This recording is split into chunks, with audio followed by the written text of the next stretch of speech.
Okay, I don't usually do this, but I set this one up before I realized this is a fantasy battle. But it'll give us a chance to see the French beating on the English, I guess. We got D'Estrang versus Howe. Now, Howe historically slipped away from D'Estrang here in the Narragansett Bay.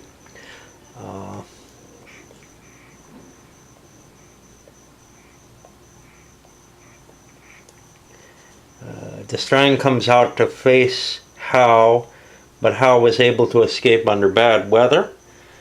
And the assumption here is the weather does not get bad enough that the French are dissuaded from their attack. Now, they have all the advantages here, honestly. They're reaching. I want to say beam reaching, but it's just reaching in this game, which is to say the wind's getting them perfectly. But the English are all in chains. They're completely locked by the wind. They have a fairly large fleet for the English, but it's smaller ships.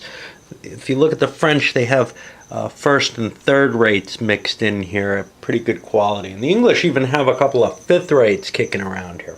So they're in a lot of trouble in terms of size, in terms of wind position. The French also have the aggression. As far as I'm concerned, the English goal is to get out of this without losing, basically. Which means if they can manage to withdraw, that's fine. That's what they want to do in this battle, and that's pretty clear. So, I'll play this out. It's going to be kind of a pursuit. It's probably not going... chances are the French aren't going to be able to engage the English. And I just don't see the English winning this fight. But if the French do get to engage them, they have some significant advantages. D'Estrang is a 2-rated leader, and Howe is actually a 3-rated leader, which is good. He was pretty decent overall. This is the brother of General Howe. All right, we'll see how it works out. And to kick things off, I'm setting everybody up with full sails in place.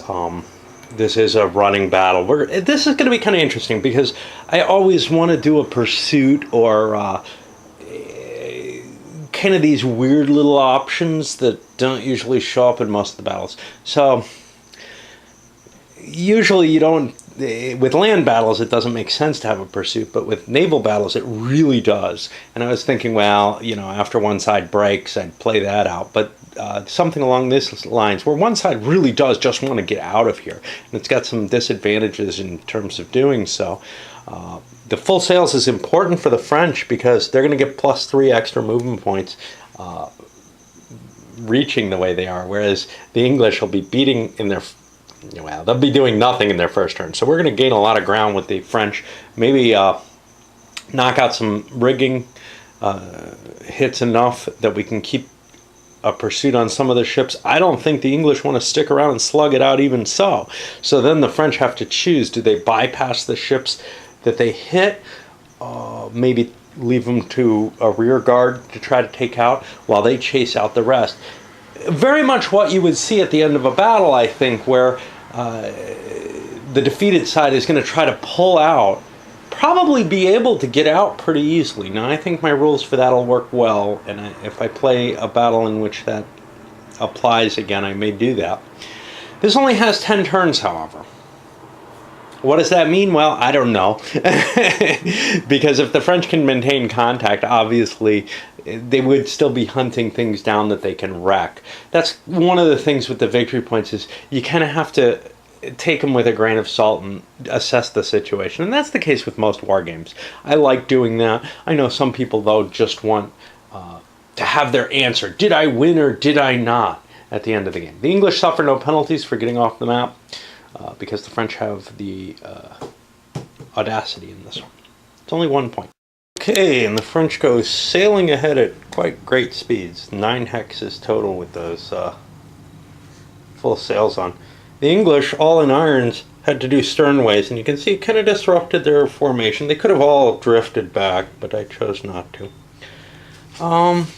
Let me check this to see if there's any special wind change rules for this.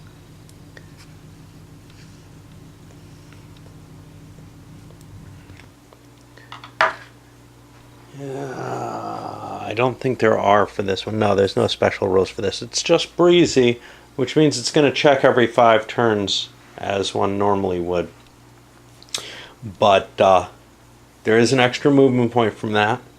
And I think there's drift every turn instead of every other turn or something. Anyway, none of that has much effect. The real question here is, can the French catch the English? And we'll see. English get the initiative on the first turn, or on the second turn, and you can see it looks like the answer is no, but it's almost. We're going to be able to start shooting up some ships, and well, the English are going to lose a minor battle if the French can get just a couple of these kind of separated out. We're going to exchange some fire here. I think both sides are going to be doing rigging fire because the English only want the French to slow down and let them off the map at this point.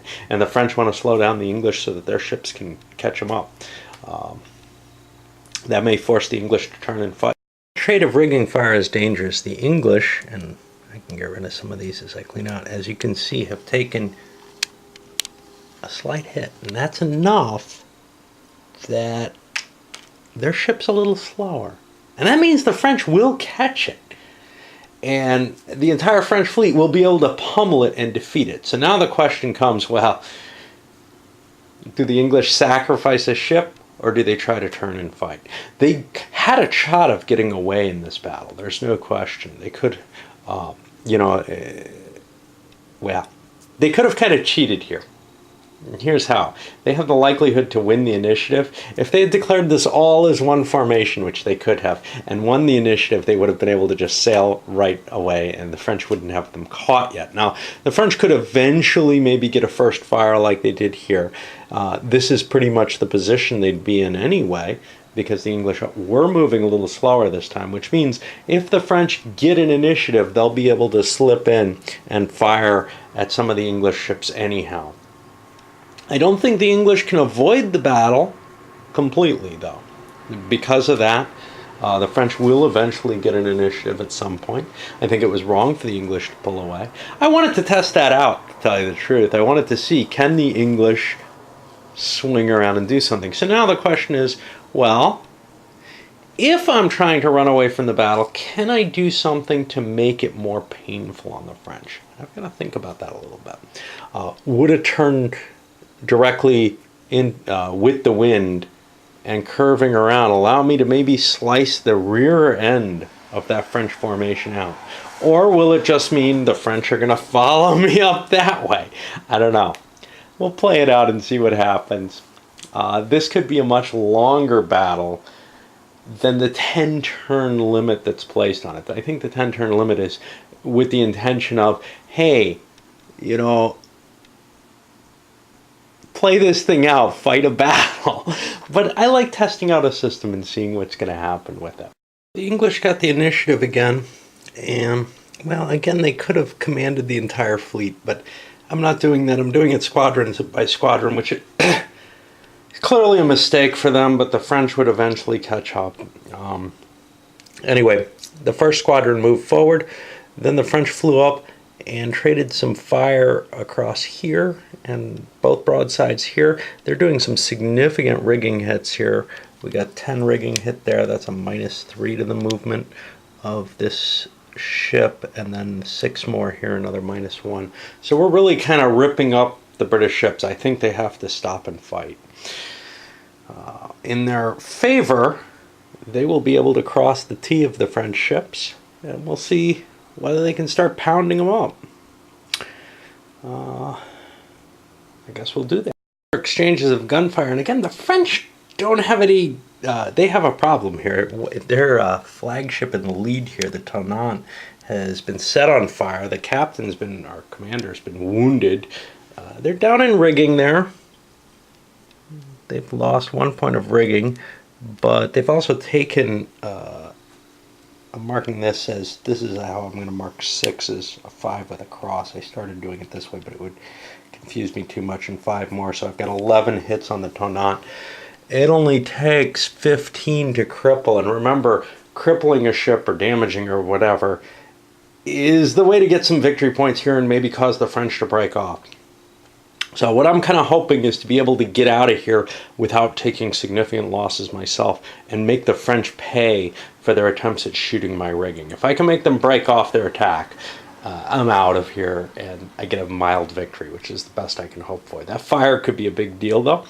And we'll do some cleanup there and go into, looks like, turn 3. I don't think it can be. I'm thinking that I moved this twice already. I think this is turn 3. I think I'm going into turn 4. Again, though, I don't think I can put the 10 turn time limit on this unless, like, it's nighttime or the weather is going to come up or something. It just doesn't make a lot of sense. And using the magic of the scrolling map, I've pulled everything back 20 hexes. That should give me a couple more turns to head in that direction.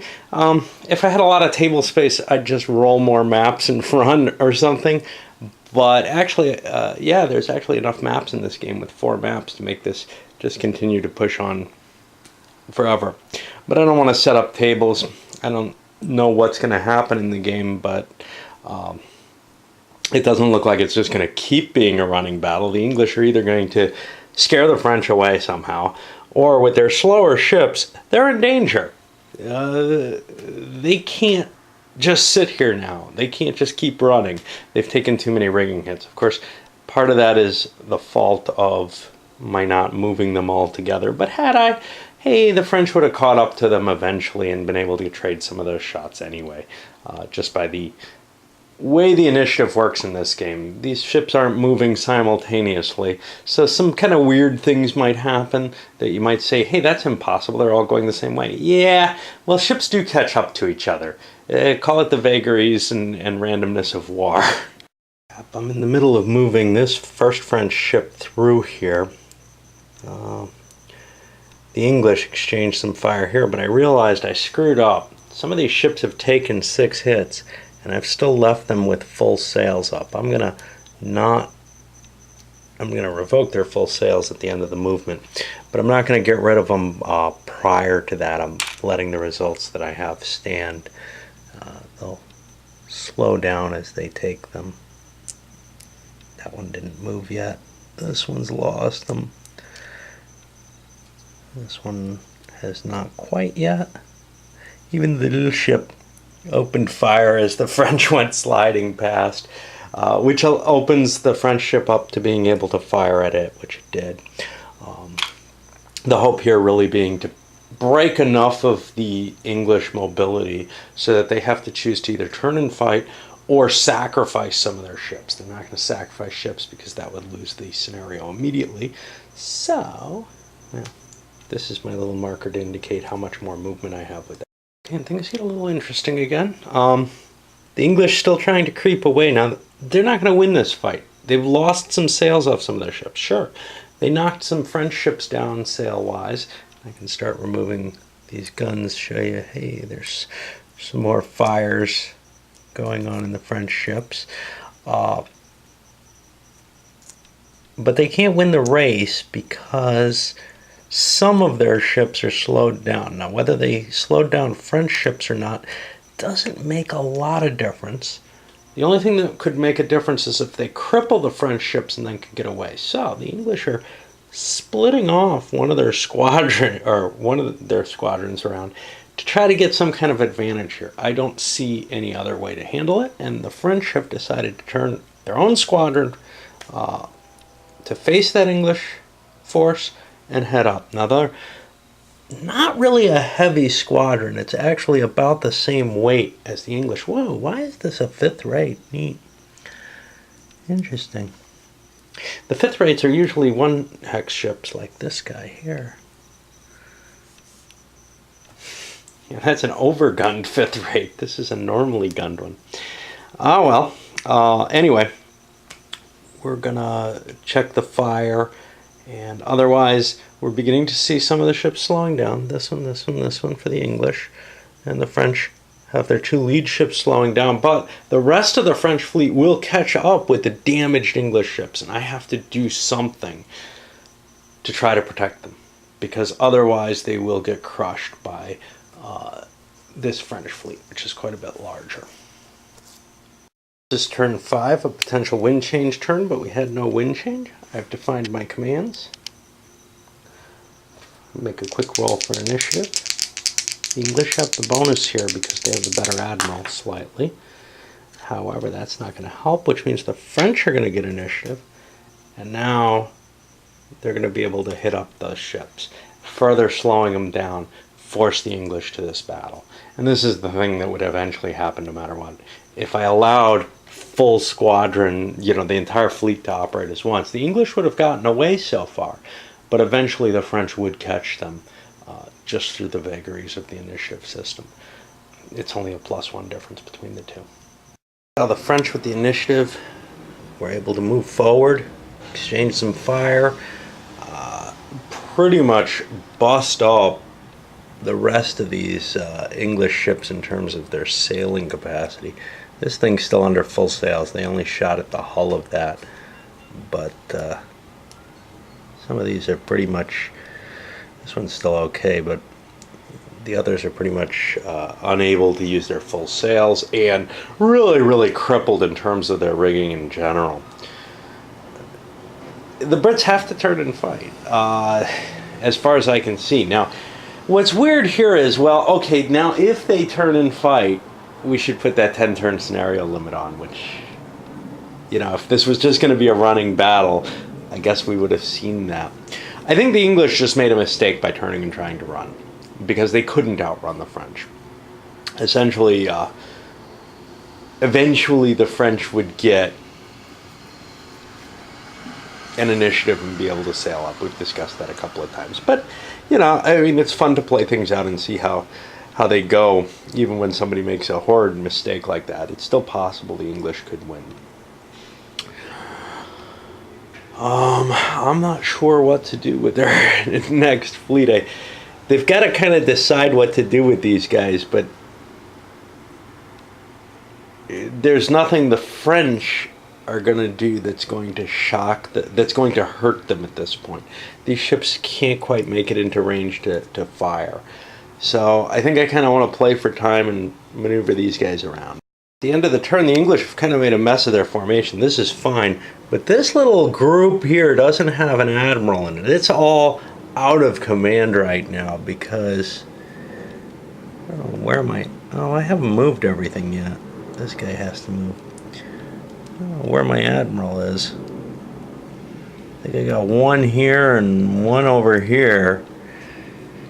This didn't quite make it around to meet up with the rest of its squadron.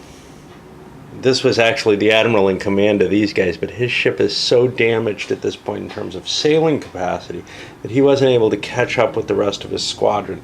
And I'm trying to swing into place. Now this guy is probably going to take it over, but I've got to, a turn to get into position with them, and that's going to be another one coming in towards the rear while I leave really the stuff that's been slowed down over here is going to be in the way, but I've got to move this little guy. French Zélé is still on fire. As you can see, they've taken some significant hull hits on the Tonnant and the Zélé. Neither one's damaged yet, but they're both playing right around on that edge. Tonnant's had 13 hits out of 15. Zélé's at 7 out of 13. For the English, the closest they have is the poor Preston, which is not a big ship. That's taken 6 out of 7. And a lot of mast hits as well, as have the French. It's one of the reasons I'm having to hang back. Alright, that pushes us into turn 6 here. Take a step, because I would never remember, and I didn't remember last time, of writing using a wonderful scripter, so this won't smear if I don't touch it soon. The modifiers to the wind adjustment table for breezing calm. This is in the rules under the wind effects on movement, not the wind change table. And I tend to forget it. Anyway, set my commands, I gotta roll. And yes, they're a mess for the English. Those should all be out of command. Now, one thing I was doing wrong in prior games is I was rolling these out of command markers at the beginning of the turn. That's not what the rules say. And Mike was kind enough, even with all my cussing and complaining, to point out to me that these suckers only get rolled when you activate them. And by that wording, I think I've got it right with the out of command, which is whether you succeed in putting it temporarily in command so it can act as if it's in command, it is still out of command. You can't activate it as a formation. So you only have however many formations as you have admirals maximum for flexibility of movement. Anyway, remember the Brits have an advantage on the and they're going to have the initiative. I don't know what they're going to do with it. They're set up beautifully to take advantage of it, crossing the T of a couple of these French ships with their mobility impaired ships. It was effective fire by the English. I gotta put a little anchor on this guy. That's how I'm indicating that I moved them right now, because nobody can anchor in this scenario. Dropped full sails, but after moving. The French did not fire at my rigging here. Managed to cripple our big Tonnant, which is in pretty bad shape. Dismast the Zele, which was the other leading French ship. So I've taken a couple of their big ships out of the line. At significant cost in my own mobility as well, though. Now, it's only once a ship is sunk or struck, I think, that they actually are eligible to end the scenario. Mike suggested that I play this at the tournament rules, which I think is as soon as something's crippled, which kind of is a maneuvering game to first blood. I'm going to keep going. I understand the point behind that. That actually would make it a lot easier to play. I think you never really would get into those big mass chaoses. But I'm not interested in just, hey, you know, who gets that advantage? Who breaks the enemy? I'm interested in what's happening, and to the extent where I kind of want to extend beyond the end of the chaos and do the beginning of the pursuit, not the full pursuit, the beginning of it, where the broken fleet is trying to get out of the area, which they should probably be able to do, except for cripples. Anyway, let us give the initiative over to the French. They have everything available, and we'll see. Why is this and this? I must have screwed up somehow. I must have moved the wrong ship or something. I'll cope with it. This can remain its own command. Alright. Oops. That kind of stuff is always going to happen with me. It's because the commands get interspersed in a way that they don't usually in a land game. The ships are just so mobile and flowing in through each. The next action, the French managed to get some nice rakes on some of the English ships, and in doing so, they also managed to get a couple of cripples in play, and now the English are no longer in the lead. Now, of course, with nothing sunk or struck or even vulnerable really in this game yet, there's no chance of the game ending early. Yet. But we'll see. I mean, the English are definitely paying a price for having tried to run. The French are definitely getting their revenge. They slammed up here against, what is it, the Rhode, setting it on fire with a couple of bow rake attempts, neither of which were actual rakes by these ships. We got a little formation forming here. I'm hoping that I'm still in command with all of these. I'm not sure. Where is my commander? This dismasted thing and this slow thing are a problem. It's hard to tell because of the full sail markers. I can keep all of this in command, and I think this guy can keep this in command. He wasn't able to shift ships. So, and as well as this Hulk here. I don't know. It's beginning to win me over. As long as I can keep my distance and I don't end up in the chaos of a full-out fight, it's not too excessively painful. And it's the pain that's the issue. Yeah, it's going to be little issues. The command rules, I feel, are weaker than I would have hoped. But the biggest thing is the expense at running this whole fleet. That expense goes away if you don't end up messing your commands up. I'm not sure it's not to at least the English players' advantage to just close and have that all-out fight. Certainly when you have Nelson or Hawke in command, it seems to be to their advantage to make this into a brutal game. The paperwork also helps keep the counter density down. I don't have to paw through all those counters to find out what's going on and bump things. So, you know, I feel like I'm beginning to clear up my issues here. The couple big things that really affected me. First of all, only with the best commanders do you really have the issue where the tangle is a positive factor for you. And, you know, honestly, Nelson, presumably Hawke, these guys are gods, you know. They managed to do so much that maybe it makes some sense. Anyway, for the English, we still have a bunch of out-of-command ships that I get to move, and then I've got this big formation to go. And remember, those out-of-command ships, they're not going to count as effective use of ships, so I'm going to have to deal with them. One thing I'm seeing is the French, for example, are keeping their full sail up, kind of saying, damn it, I want that mobility, and if you're going to shoot at my rigging, so be it. That means shots that you're not taking at my hull while we're in close combat. That feels a little funny, the willingness to trade that, but we'll see, because there is a devastating effect to leaving full sails up if the enemy decides to target them. And especially with the wind blowing against the English fire, they may want to immobilize that French fleet. As things stand right now, I think the English are behind in points with their damaged ships. It's hard to tell because I don't know how big these ships are. That's a 7 victory pointer. This is 3, 7. So I'd say since they're both at half rate, we're at about equal right now. English tack, and it's pretty easy when you're at a distance from the enemy. In fact, only one ship had a chance of getting in irons at all. The rest all pretty much were guaranteed because they're at least 10 hexes from the nearest ship. They ended up positioning south, so they're coming in right at the tangle. And the French also swung into the wind, taking a reaching position, and they're also coming in. So we're kind of going for a collision course where the battle's already occurring. None of that outflanking seems to be happening. We're going straight in.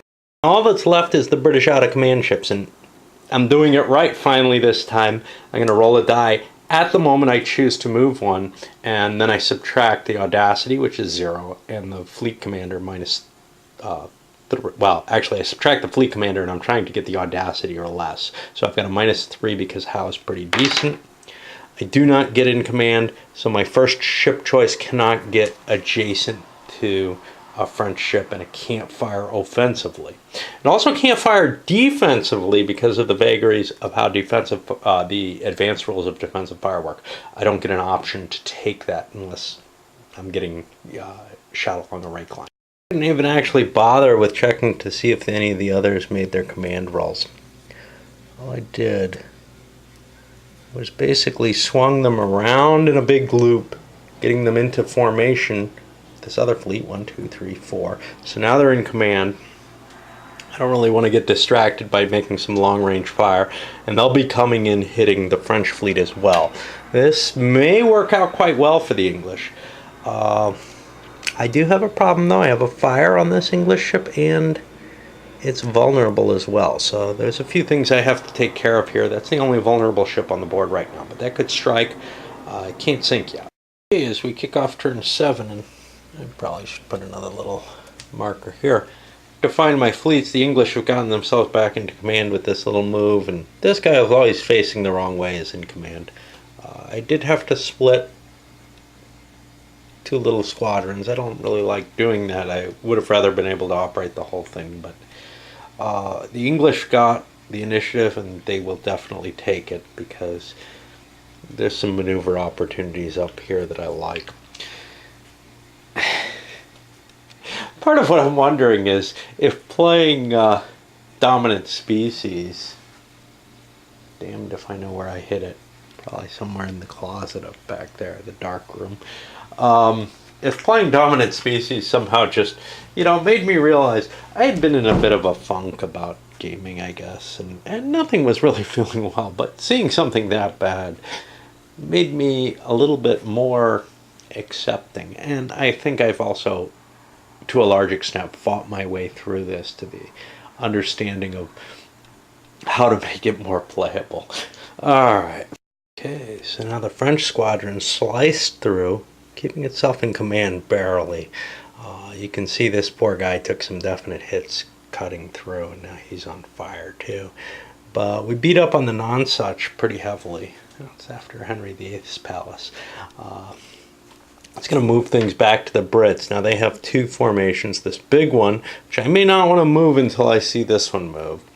And then up here, which includes this wreck here. Once I activate that, though, the French might want to move this group. It's hard to tell. They might have wanted to move this before, so I think there's actually an incentive for the English to move this formation as opposed to that. This one, there's a disincentive. That one, there's an incentive to go for. So that's where I'll... Situation, not quite. I forgot to move my French. Here's our situation just before I move these French. The English and French begin to interpenetrate. You can see a couple of ships on fire here. Some full sail ships here. They're planning on attacking and trying to come up again on the French. I think the French feel like they're getting kind of hosed here by having one of their squadrons behind, but we'll see, because this is really no bigger than this force here, or no smaller. So it looks worse for the French just because these guys have already moved. Some exchanges of fire along here. Again, there's a couple of British ships that are kind of kept out of the action so far, which should overall look good. But if we start counting cripples, this is dismasted, this is dismasted.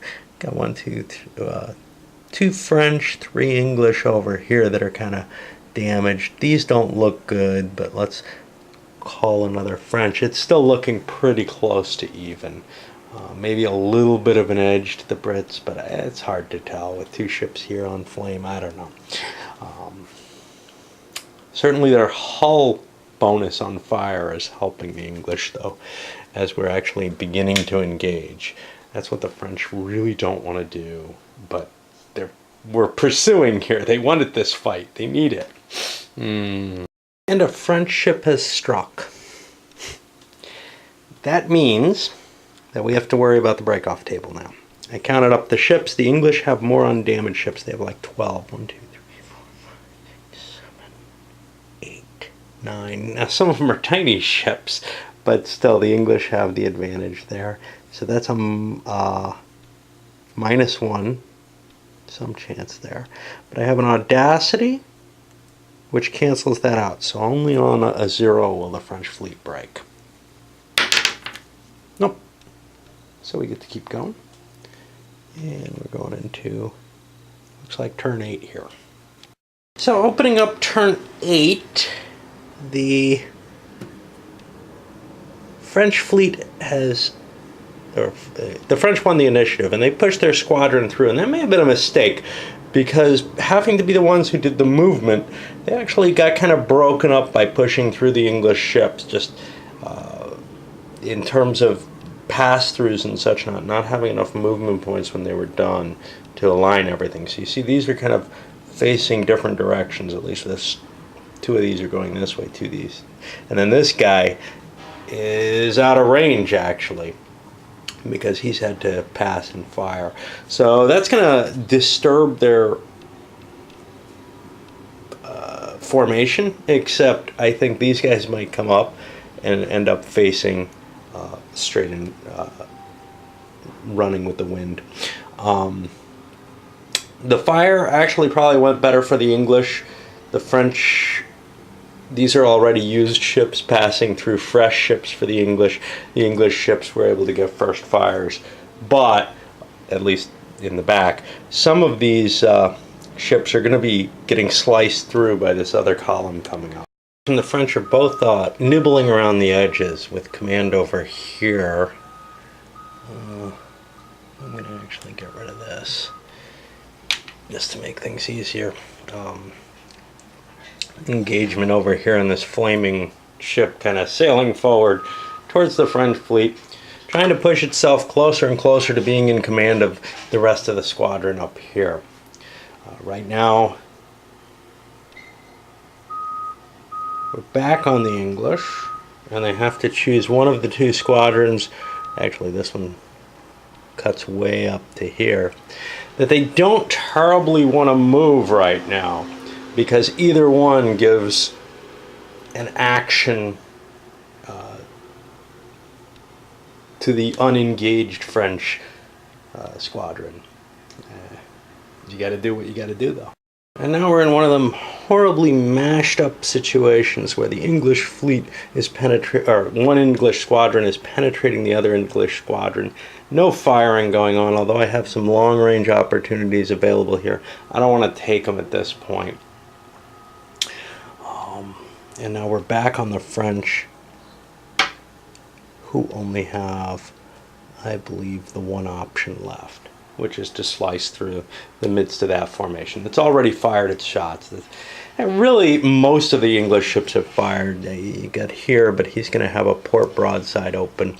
So my feeling was, well, at least these guys have a chance to do something, so I'll hold on. Final French squadron pushing through, rakes across here. No real answering except chaser guns, a couple of them. They basically pummeled these three ships into uselessness. They're just gone at this point. And this one hasn't even opened fire with its first fires. It's keeping its full sails up. The rest have dropped them. But this one feels like there's just no risk. These things are likely to capsize or strike, very likely. Leaves one last group of British kind of tangled in here to do. The English squadron got to cross the T here, move a ship into place here. They're kind of a little scrambled, but I think they can. I think this guy may be falling out of command, actually. That's a little Roebuck. Yeah, so what?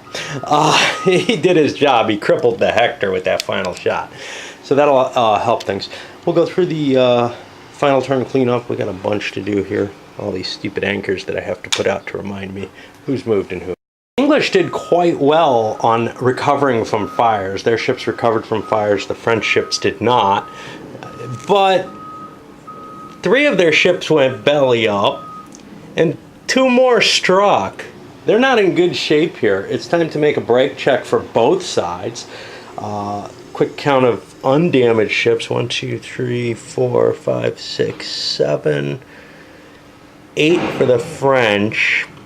Of course, the English with more ships initially, but some of them small. 1, 2, 3, 4, 5, 6, 7, 8, 9, 10. Even with that, because the English started out with more, even though they're definitely at a disadvantage at this point in the battle, the French are going to take the penalty for more undamaged ships for the English.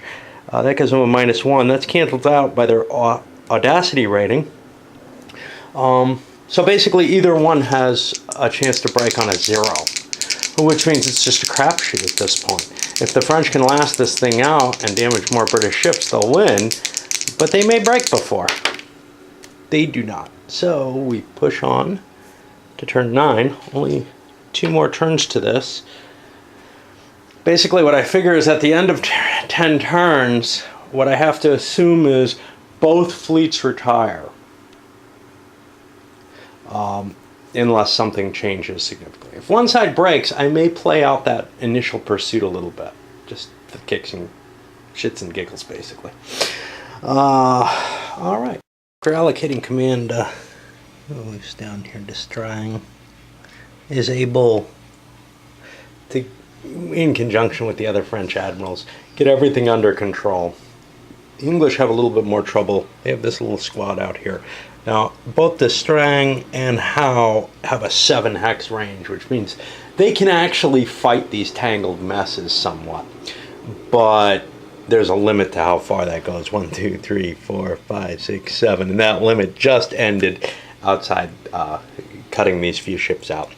If the Roebuck had been facing the other way, up this way, I would have all of this in command, but I do not.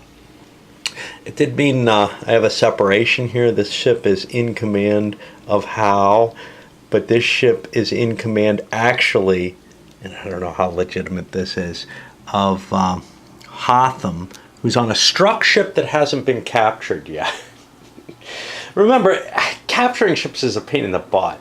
So it really requires, using something vaguely effective and aligning it up, then getting a grapple in place before you actually capture it. So this ship, with its very slow movement, would make sense to go up and try to capture some of those English ships. Likewise, there's nothing to do about the French struck ship. Essentially, a captured ship is no different from a struck ship. It's just who owns it and who gets the full victory point quality from it. Might be important to take a look at these guys. They're both dismasted, and they also may be ready to sink. One's the Preston, and the other one's the Centurion. I know the English took a lot there. Centurion's okay, Preston's okay. Basically, over here, what I'm doing is very similar to what is done on the record sheet, but I think it's just easier for me to do it on plain paper because I can express more of the information exactly how it's most easy for me to use. So I have the first broadsides here. I keep track of the hull hits and the manpower, but I'm not worrying about other things. Rigging, for example, I'm putting on the board.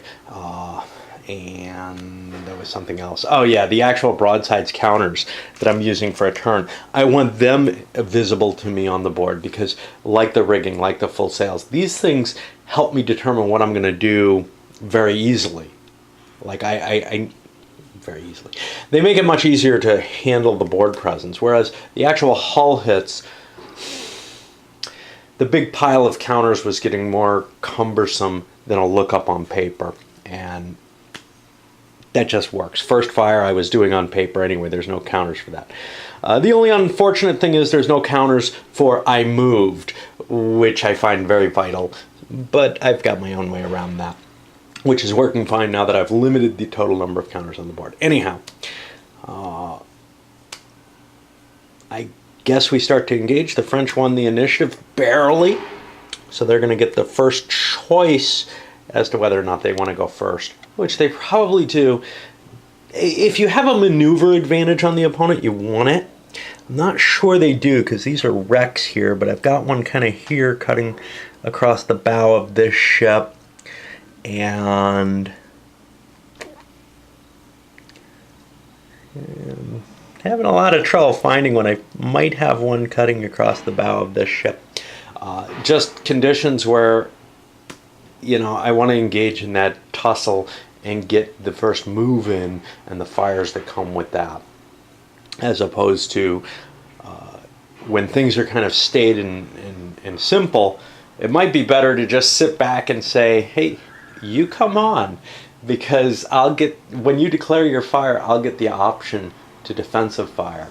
Or if you move through me in an uncomfortable manner to me, I'll get the option to defensive fire. The problem with that, of course, is you can sort of sandbag the defensive fire in the sense of declare a fire, defensive fire gets declared or not, and then revoke your fire. You have that option as the attacker. So, and likewise, of course, they don't know exactly where you're going to move, but the defensive fire does get to shoot first, which is significant if you're aiming for hull. All right, that's a lot of words for no good purpose, huh? Two more turns. French open things up with their initiative, sliding forward with the prime group here, and you get some firing coming across here and over at this guy. But the worst target of all is the poor little Roebuck, who has just been demolished. 3 ships of the line smacking this poor frigate up pretty damn hard. Maybe it's a 5th-rate ship, I don't know. But anyway, it's on the smaller side, the kind of thing that you're not supposed to shoot at, but it has done some damage, so it's open. And yeah, it's on fire and just hosed. And that's kind of important because those count towards the break level, right?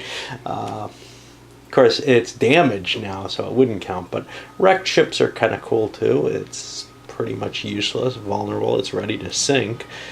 And now I gotta pick myself an English fleet to move, or squadron to move. And there aren't, I got one over here, one back here, and a little one back there. I just don't feel like I have a lot of English ships left ready to go anymore. If you're watching this, you probably have a better idea than I do, but I feel like I screwed up my movement somehow. Another English squadron moved back here, cutting some fire in. But I'm looking and I'm saying, geez, I didn't move these guys yet. All I moved for the French was these. I think it was the French who were supposed to go there, and I moved a British force. I don't know. Anyway, it looks like I've moved 2 British and 1 French. The Brits all through here, the French up here. And I just can't keep track of things well enough. Obviously, if you're sitting at a table constantly during a turn, at least, you don't have this issue, but I can't play that way. I need to wander away, and this is a tough game to handle that kind of distraction. All right, well, we'll give the froggies a shot, I guess. Done with everything except those out of command English ships. You know what I think happened is I moved 2 English squadrons at once when I should have only moved 1. This French squadron moved in and did some long-range fire. Almost knocked this thing's mast out. It was already weakened before. Long-range fire usually doesn't do much.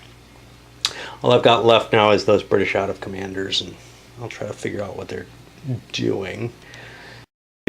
Evened up the score in terms of damaged ships, or undamaged ships. They're both at 8, which means only the English have to roll. They still only will fail on a 0.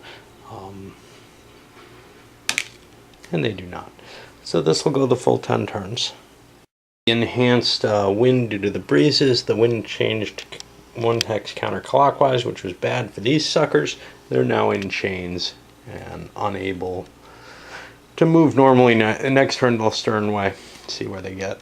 Okay, 10th and final turn. We'll get this all in one video. It'll be a longie, but French commands easily distinguished and formed. One here, one running through here, and then this lone ship which has a captain on it. It's crippled. I couldn't get him off.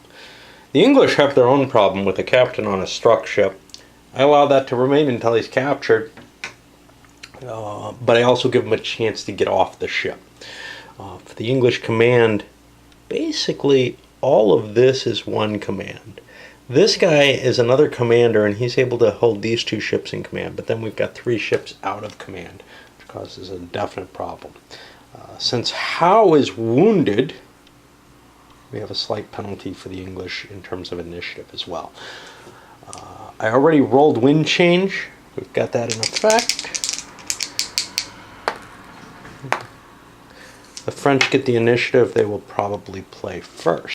And things up, and hey, last turn of the game, right? It doesn't matter if I keep my formation. So a lot of, and I'm still in command with all of these, but a lot of nice shots lined up against the English very early, some rakes, etc. But on the other hand, at least the Hector or whatever took significant fire. This one really got hurt, went to damaged and caught on fire. So, you know, it's not like it's unanswered damage that they're tossing in there. Now where with the English? It's hard to tell. I can't turn in and face these with the French here, so these guys are kind of safe right now. I don't need to move them, which kind of makes maybe this squadron the most interesting, because there's nothing over here. Those are all gone. Well, I could move my cap. Situation. This guy's in irons. He can't sternway, like he can't go back, and he also can't turn in the direction he wants to. He's not allowed to collide. I believe he's forced to try to swing out in the other direction, which is kind of a shame because his guns are facing, his guns that fired will still be facing the French, which is not what he wants, but you got to follow the rules as much as you can. French take their activation on basically a pass. Moving up here, they succeed in grappling. I'm not allowing an evasion from a struck ship. I don't know if that's in the rules. I didn't see it anywhere. But that seems to be violating the principles of striking colors, and the enemy would just shoot you. So we've got a grapple, and that's been captured. It does still require a roll on the grapple because striking colors gives a -1, but I'm just not allowing them to actually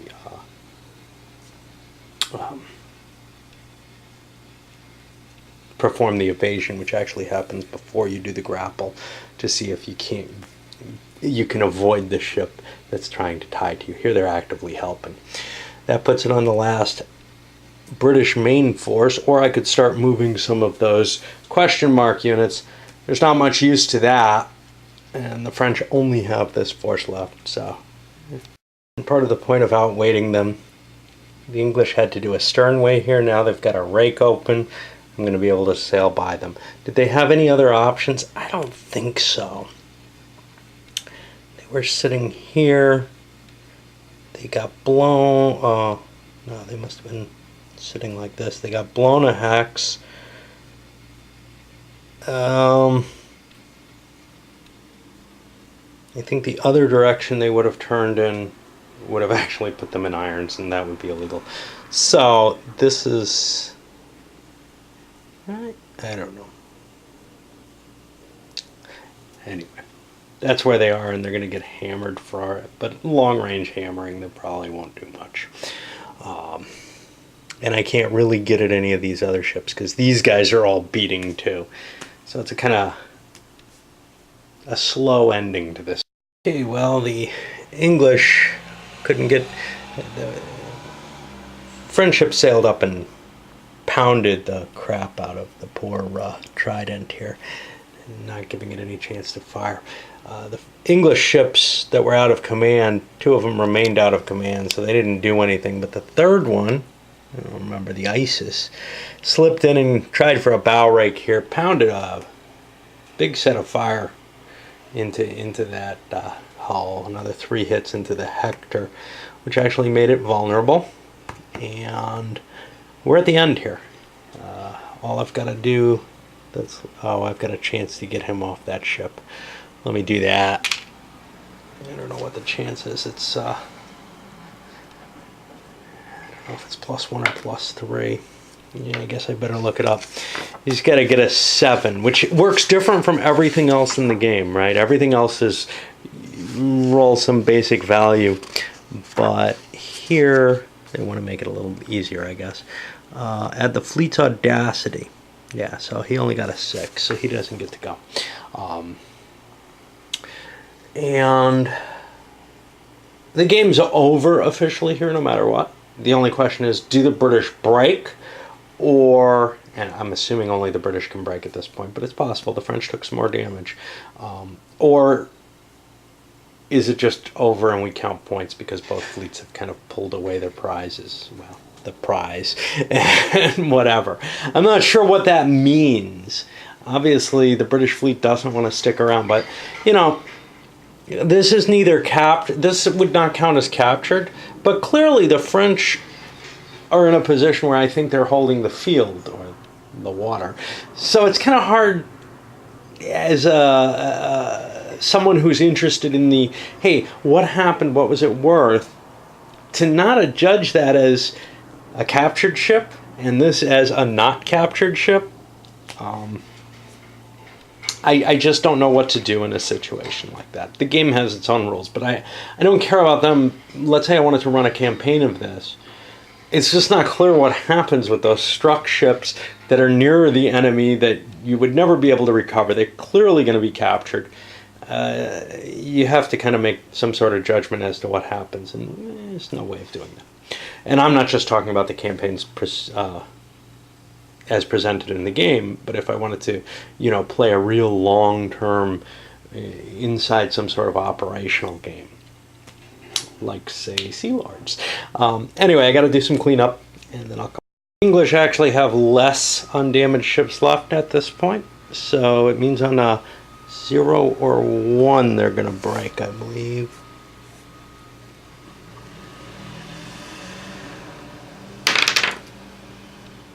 That was a nice move. Let's re-roll that. I don't know what that is.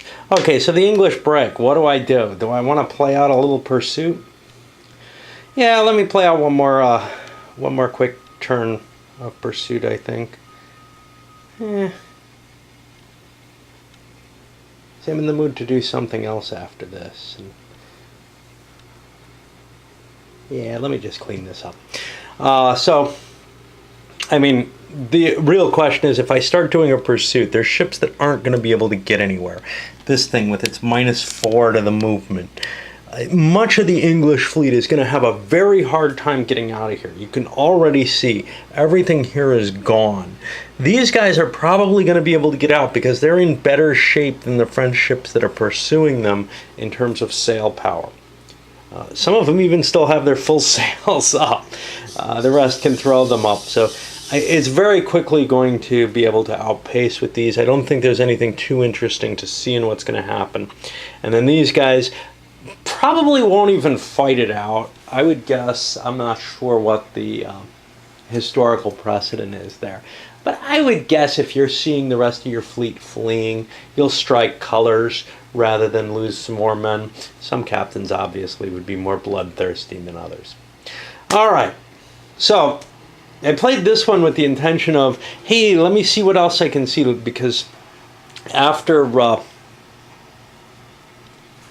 not Quiberon Bay, the one that followed that was the last one, Ushant, which actually was a fairly large battle, but I didn't get to engage in it, and I thought that was very cool. This one I got to engage, and again, I think that's going to be mechanically difficult for me. It wasn't bad in this one because it was a much smaller battle. And you could say this wasn't that small a battle. Look how many ships there are in it. Yeah, the game can handle these moderate-sized battles for me. But the really huge ones, the Ushant, the Quiberon Bay, the obviously Trafalgar, these are going to be really rough to play the way I play them solo. And I don't think I'm going to have a terribly easy time with them, even with the advances that I've made on it. So could I come back and give a review? Yeah, probably, but I kind of want to play some more of them. So, you know, I'm not going to clean it up yet. I'm going to keep going. At some point or another, I'll probably give a review. Well, I'll definitely give a real review at some point or another. But like I said, the game is beginning to really kind of grow on me a little bit. It's not like I think it's fantastic the way, you know, some of the people seem to think it is the best naval game out there. It's just, I'm beginning to see how it operates for the fleet games. You do have to maintain your formations or else the thing becomes less and less playable and also starts to diverge from history. Now, most fleets, under most commanders, you really do want to keep your fleet in formation. The game doesn't enforce it, but the situation helps convince a player that that is what they want to do, and that's fine, you know, except that if you're kind of playing naively and you're stupid. But if you've got one of the good leaders, and indeed this scenario had a couple of good leaders with a nice big range, 7 hex range, you know, you can turn that chaos and use it reasonably well. And also, once the chaos starts, ships are close to each other, so it's not really that big a deal being out of command. They can kind of stay moving and slugging it out. They're not as restricted on their firepower. So